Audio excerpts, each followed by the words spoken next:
Today I'm going to talk about something with your pitching that almost no one talks about. So it's a piece of information that is probably going to be quite new to you, and I'm sure it's going to be really valuable. I'm going to share 3 tips that are going to help massively with your pitching, especially your short pitching. Hi, I'm Peter Knight, and I've created this channel, Peter Knight Golf, to help you play the best golf you possibly can. And today, that's pitching. So the first thing that we want to look at is how the body's set at address. When I set myself up with a normal swing, my upper body is going to lean slightly away from the target. So my spine's relatively vertical, but it will lean very slightly with a normal full swing. With my pitching, it's quite different. And the same thing will apply to my putting and also my chipping. And that is that when I set myself up, my spine is going to be vertical. So at address, rather than leaning backwards at all, my spine is actually quite straight.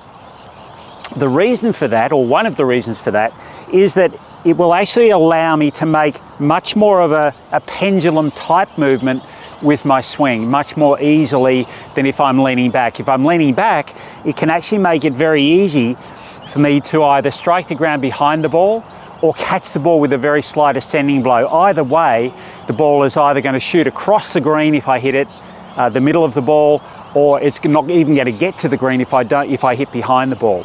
So first thing, spine vertical. The second thing, and this is really the one thing that very few people actually talk about, is how your body moves during the swing. Now, again, this is very different to a full swing. So a normal full swing, my body is going to have pressure shifting to my right side in the backswing, away from the target as a right-hander, and then back toward the target as I swing down and through to my left side again for a right-handed golfer. With the pitching, we're virtually doing the opposite thing. And this sounds very, very different, but if you watch the best pitchers in the world, you'll see that this is how they're actually moving their bodies during the swing. It actually allows the body to remain very stable, and it also helps me to contact the ball more cleanly with a descending blow. Now, the numbers that I'm going to give you with the pressure on my feet are sort of indicative. They won't necessarily be exactly what they are, but they'll give you the gist of how your body is actually going to move. So when I set myself up, my balance at address might be slightly more on my left side. So it might be, let's say I've got 60% of pressure on my left side here. When I swing the club back to the top of the swing, now I feel like I've actually got about 70%. So if I make my backswing movement, you'll see that there's a subtle shift of my body slightly toward the target. Now, it's not a massive movement. I'm not moving forward a long way. Obviously, if I move too much, I'm going to compromise my balance. But this is about stability, and it's about me being able to get the club to meet the ball correctly at impact. So let's say I start with about 60% of my front foot. I swing back. Now I've got about 70% of my front foot. Now, when I strike the ball, like most shots, I'll have about 80%. So it might be 60% front foot, about 70% front foot, 80% front foot, and then when I swing through and finish my shot, it'll be about 90% or maybe even a little bit higher. So that's how my balance is going to move.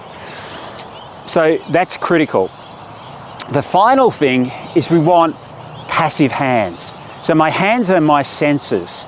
So I hold the club as best I can, and there's other videos that you can have a look at which will show you the key things about how you should grip the club. But when I swing the club back and through, I want to keep my hands very quiet. So when I make my swing, club swings back and through, you'll see that there is movement at my wrists, but it's a fairly passive movement. It's a sensing movement. How my hands move is going to affect how my body moves. So if I've got excessive hand movement, or I'm trying to do things with my hands, that's going to upset the rest of the motion with these shots. So let's play a little shot just up to the pin here. So I've got a shot that's around about 30 meters. Watch how my body moves during this stroke.